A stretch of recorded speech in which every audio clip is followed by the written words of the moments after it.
AP deputy CM Pawan Kalyan కుమారుడు సింగపూర్లో జరిగిన అగ్ని ప్రమాదంలో గాయపడటంతో బ్రాంకోస్కోప్ ట్రీట్మెంట్ ఇస్తున్నారని తెలిపారు. బ్రాంకోస్కోప్ అనేది ఒక వైద్య పరికరం. ఇది ఊపిరితిత్తులు, శ్వాసనాళాల లోపలి భాగాన్ని పరిశీలించడానికి ఉపయోగిస్తారు. అగ్ని ప్రమాదంలో ఊపిరితిత్తుల్లోకి పొగ వెళ్లిందని పవన్ కళ్యాణ్కు ఆసుపత్రి వర్గాల నుంచి సమాచారం వచ్చింది. బ్రాంకోస్కోప్ సన్నని ట్యూబ్ రూపంలో ఉంటుంది. దీని చివరన కాంతి, కెమెరా లేదా లెన్స్ ఉంటాయి.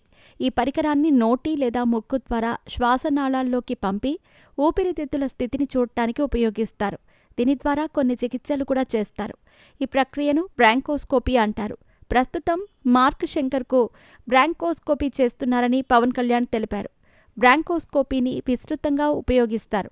ఊపిరితిత్తుల్లో ఇన్ఫెక్షన్, క్యాన్సర్, ఇతర అసాధారణతలను గుర్తించడానికి ఉపయోగిస్తారు.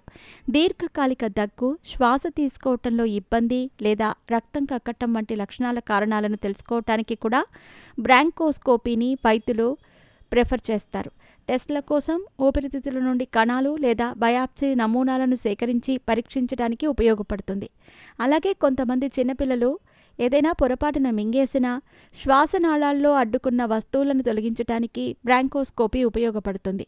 ఊపిరితిత్తుల్లో రక్తస్రావాన్ని ఆపటానికి లేదా కణితులను తగ్గించటానికి కొన్ని సందర్భాల్లో స్టెంట్లను ఉంచటం లేదా లేజర్ చికిత్స చేయటం ద్వారా శ్వాసనాళాలను తెరవటానికి ఈ విధానం ఉపయోగపడుతుందని మెడికల్ జర్నల్స్ చెబుతున్నాయి. బ్రాంకోస్కోపీ చేయాలంటే సాధారణ అనస్థీషియా ఇచ్చి బ్రాంకోస్కోప్ను శ్వాసనాళాల్లోకి పంపుతారు. ఈ విధానంలో వచ్చే ఫలితాలను బట్టి తదుపరి చికిత్స నిర్ణయిస్తారు. బ్రాంకోస్కోప్ ట్రీట్మెంట్ గురించి వివరిస్తున్న కొన్ని వీడియోలు సోషల్ మీడియాలో అందుబాటులో ఉన్నాయి. ఇవి ఎంత కీలకమో ఈ వీడియోలు చూస్తే అర్థమవుతుంది.